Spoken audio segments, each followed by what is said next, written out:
Assalamualaikum warahmatullahi wabarakatuh. Salam dan bahagia.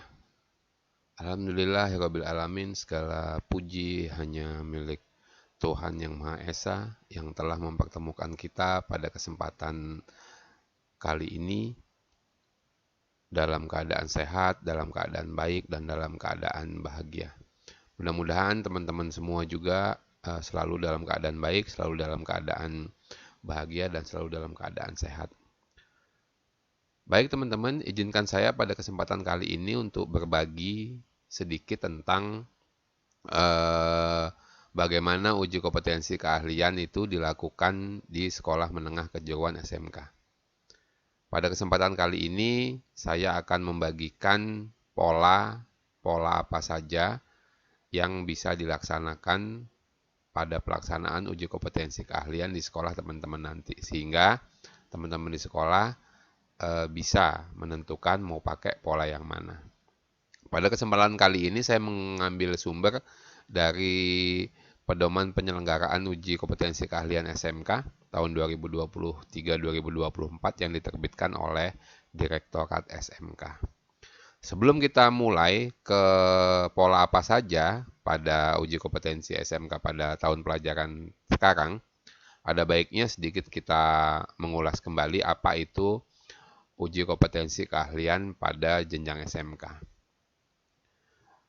Jadi uji kompetensi keahlian itu atau nanti mungkin seterusnya akan saya sebut UKK atau UKOM gitu supaya lebih familiar.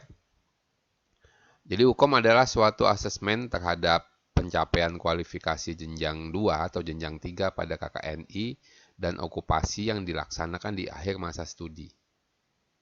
Dilaksanakan oleh siapa? Dilaksanakan oleh lembaga sertifikasi profesi, baik itu LSPP 1, LSPP 2, LSP 3, atau satuan pendidikan yang terakreditasi yang bermitra dengan dunia kerja. Jadi dia dilaksanakan di akhir masa studi.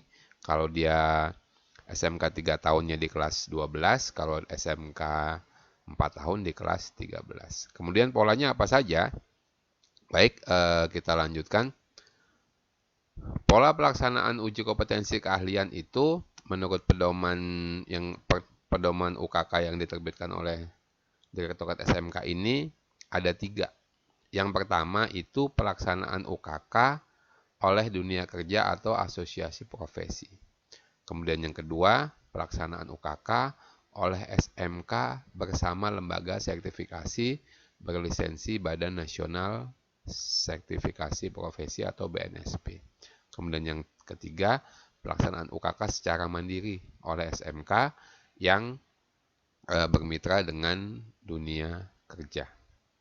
Baik, kita bahas satu-satu sehingga nanti kita semua bisa tahu sekolah kita lebih tepat, lebih mungkin menggunakan pola yang mana. Yang pertama, untuk pola pelaksanaan UKK oleh dunia kerja atau asosiasi profesi, itu nanti yang membuka menerima pendaftaran bagi peserta didik yang berhak mengikuti UKK itu dunia kerja atau asosiasi profesi. Jadi asosiasi profesi atau mitra dunia kerja membuka menerima pendaftaran bagi peserta didik yang berhak mengikuti UKK. Nah, kemudian asosiasi profesi atau dunia kerja ini nanti akan memberikan kontribusi dalam bentuk penyusunan instrumen. Pengujiannya seperti apa? Kemudian menyiapkan penguji asesornya dan memfasilitasi tempat uji kompetensinya. Jadi dunia kerja atau dunia asosiasi profesi nanti berkontribusi membantu dalam penyusunan instrumen pengujian, kemudian menyiapkan asesor dan fasilitasi tempat uji kompetensi. Yang ketiga, sertifikat yang nanti diterbitkan, sertifikat kompetensi yang nanti diterbitkan itu, yang menerbitkan adalah mitra dunia kerja atau asosiasi profesi. Jadi menerbitkan dan menandatangani itu nanti asosiasi profesi atau dunia kerja. Berikutnya yang kedua yaitu pola pelaksanaan UKK oleh SMK bersama Lembaga Sertifikasi Profesi berlisensi BNSP. Jadi yang pertama, untuk pola ini, satuan pendidikan harus ditetapkan dulu kelayakannya sebagai penyelenggara. Ini dilakukan oleh tim yang ditetapkan oleh LSP. Penetapan kelayakan satuan pendidikan atau tempat penyelenggaraan UKK serta SMK lainnya yang tergabung dalam jejaring dilakukan oleh tim yang ditetapkan oleh LSP. Kemudian SMK yang telah memenuhi persyaratan sebagai tempat uji kompetensi bekerja sama dengan LSP dapat menyelenggarakan sertifikasi kompetensi sesuai skema sertifikasi kemasan kualifikasi, sesuai okupasi atau klaster dengan ruang lingkup, skema sertifikasi yang telah terlisensi BNSP. Kemudian yang ketiga, Lembaga Sertifikasi Profesi P1 SMK menugaskan asesor kompetensi untuk melakukan verifikasi tempat uji kompetensi. Nah, ini sesuai dengan ketentuan Peraturan Badan Nasional Sertifikasi Profesi Nomor 5 Tahun 2014 tentang pedoman persyaratan umum tempat uji kompetensi. Kemudian LSP wajib menugaskan dan menyiapkan asesor, skema sertifikasinya, dan materi uji kompetensinya sesuai standar kompetensi lulusan atau skema sertifikasi yang diujikan. Selanjutnya, setelah itu LSP membuka pendaftaran peserta didik yang berhak mengikuti UKK. Selanjutnya, kegiatan UKK dengan LSP ini dapat dilakukan selama kegiatan pembelajaran. Jadi dia melakukannya bisa selama kegiatan pembelajaran, tidak harus di akhir semester. Tapi bisa juga dilaksanakan di akhir semester, tinggal menyesuaikan tuknya, asesornya, dan lain sebagainya sehingga nanti kegiatannya bisa disesuaikan dengan kondisi sekolah masing-masing dan kesiapan tempat uji kompetensinya dan LSP-nya. Berikutnya nanti setelah lulus, setelah kompeten gitu, LSP wajib menerbitkan sertifikasi kompetensi bagi peserta UKK yang dinyatakan kompeten. Jadi untuk yang kompeten setelah mengikuti UKK LSP ini, sertifikat diterbitkan oleh LSP untuk sertifikat kompetensi namanya. Sertifikat kompetensi diterbitkan oleh LSP. Nah, yang belum kompeten gimana? Yang belum kompeten nanti oleh LSP diterbitkan paspor keterampilan pada sebagian unit yang dinyatakan kompeten oleh LSP. Jadi misalnya kalau satu klaster itu ada beberapa unit kompetensi, maka nanti yang belum kompeten ini diterbitkan skill paspornya pada sebagian unit yang dinyatakan kompeten oleh LSP. Dalam pelaksanaan pola kedua ini, SMK dapat melibatkan mitra dunia kerja sebagai observer dalam pelaksanaan UKK. Sebagai bentuk dukungan pada pelaksanaan UKK atau pengakuan kepada peserta UKK yang telah dinyatakan kompeten. Yang terakhir teman-teman, yang terakhir adalah pelaksanaan UKK mandiri oleh SMK bersama mitra dunia kerja. Nah, mungkin pola ini yang paling banyak dipilih sementara ini mungkin yang paling banyak dipilih oleh teman-teman karena lebih memungkinkan untuk dilaksanakan di beberapa wilayah gitu mungkin, tapi tidak semua. Jadi untuk pola yang ketiga ini SMK yang terakreditasi itu bisa melaksanakan UKK secara mandiri dengan melibatkan mitra dunia kerja, baik yang berskala internasional, nasional, atau lokal, yang relevan dengan kompetensi atau konsentrasi keahlian peserta yang akan diujikan. Jadi Skalanya boleh yang internasional, nasional, atau lokal, dan memiliki pekerjaan utama yang relevan dengan kompetensi keahlian peserta yang akan diujikan. Sekolah yang akan melaksanakan UKK mandiri ini wajib menyiapkan bahan, peralatan, penguji, alat dan bahan penunjang UKK-nya, dan memenuhi syarat kelayakan sebagai tempat uji kompetensi. Nah, untuk menyatakan kesiapan itu, maka perlu diverifikasi. Dalam hal ini, Dinas Pendidikan Provinsi atau Dinas Pendidikan Kabupaten Kota yang berwenang menangani SMK akan membentuk tim verifikasi kelayakan sekolah sebagai tempat uji kompetensi dengan melibatkan unsur dari dunia kerja atau lembaga-lembaga yang relevan. Verifikasi kelayakan sekolah tempat penyelenggaraan UKK mandiri dilakukan oleh Dinas Pendidikan Provinsi atau Dinas Pendidikan Kabupaten yang berwenang menangani SMK dengan menggunakan instrumen verifikasi yang telah disiapkan oleh pemerintah pusat.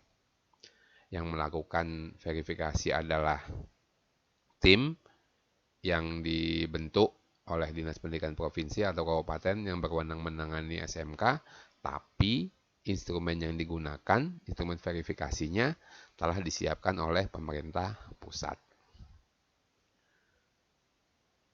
Selanjutnya, penetapan kelayakan satuan pendidikan atau tempat penyelenggaraan UKK mandiri dilakukan oleh Dinas Pendidikan Provinsi atau Dinas Pendidikan Kabupaten Kota yang berwenang menangani SMK berdasarkan rekomendasi tim verifikasi. Yang selanjutnya, asesor UKK mandiri ini terdiri atas gabungan antara penguji internal dan penguji eksternal.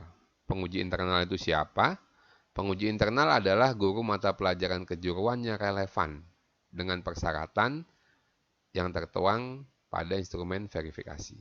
Jadi guru di sekolah itu yang mengajar mata pelajaran kejuruan yang relevan yang memenuhi persyaratan sesuai instrumen verifikasi. Itu adalah penguji internal. Penguji eksternalnya gimana?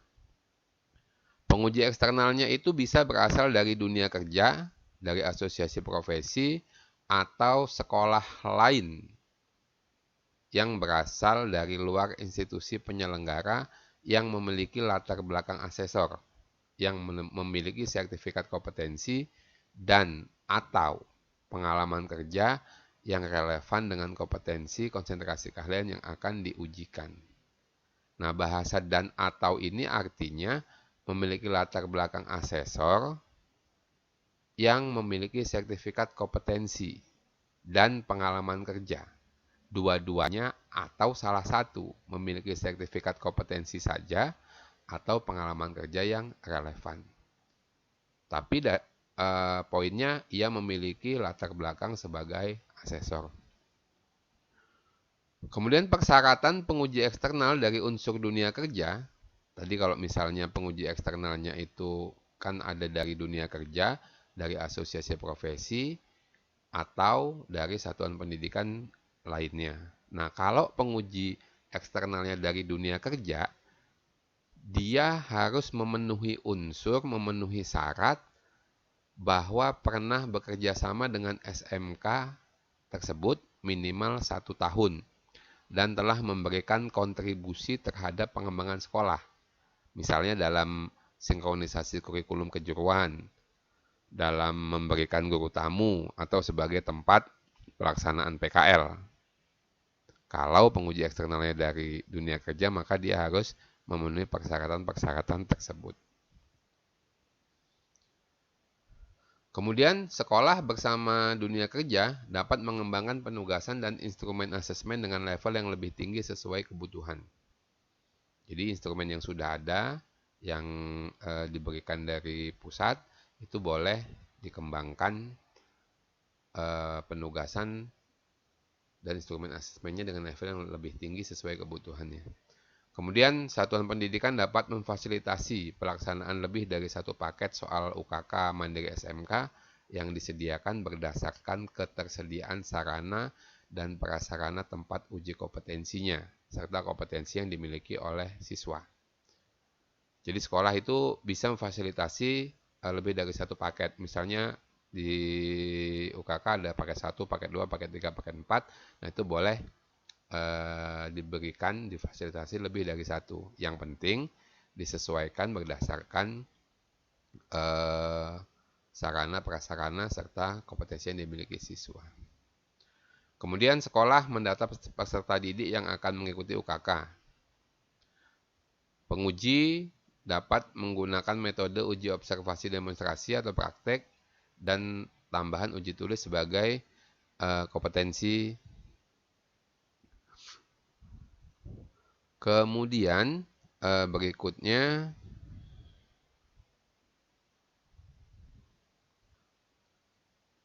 peserta UKK Mandiri SMK ini diperbolehkan untuk memperoleh instrumen UKK untuk melaksanakan latihan, melaksanakan orientasi, dan atau melakukan asesmen mandiri. Jadi boleh diberikan dulu instrumen UKK-nya untuk kemudian digunakan sebagai bahan latihan, orientasi, atau asesmen mandiri. Peserta UKK Mandiri SMK dapat memilih salah satu atau lebih paket ujian yang disediakan. Jadi pesertanya, siswanya boleh milih, dapat memilih salah satu atau lebih dari paket yang tersedia. Kemudian penguji internal wajib mengembangkan instrumen asesmen aspek pengetahuan berdasarkan indikator pencapaian kompetensi lulusan atau standar kompetensi kerja yang relevan. Nah ini yang terakhir, apabila kemudian ada siswa yang belum kompeten setelah UKK di Mandiri ini dilaksanakan, maka siswa tersebut dapat mengulang kembali pengujian dengan menggunakan paket soal yang sama atau paket soal lain yang sesuai dengan kompetensinya. Misalnya dalam satu paket itu ada 4 unit kompetensi misalnya. Ternyata dia belum kompeten 4-4-nya, tapi ada 2 yang sudah kompeten. Maka dia bisa diberikan paket soal lain yang sesuai dengan kompetensinya. Gitu. Boleh diberikan 2 paket soal dari 2 unit kompetensi dari paket tadi yang belum kompeten tadi gitu.